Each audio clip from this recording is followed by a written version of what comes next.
Safari imekuwa ndefu, machungu moyoni, machozi yamenichosha, lakini bado naamini wewe hunitazami mbali.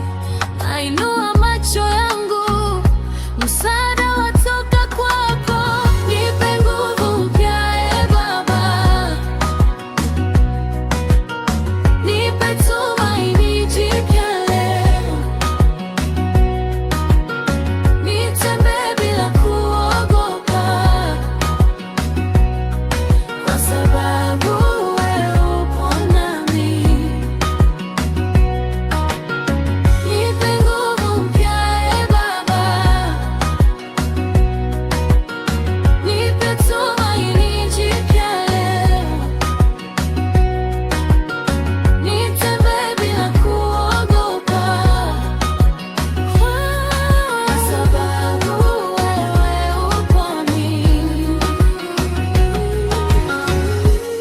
Nilipokata tamaa, wewe ulinisimamisha. Nilipoanguka chini, mkono wako ulininua. Sauti yako hunifariji, hunipa amani.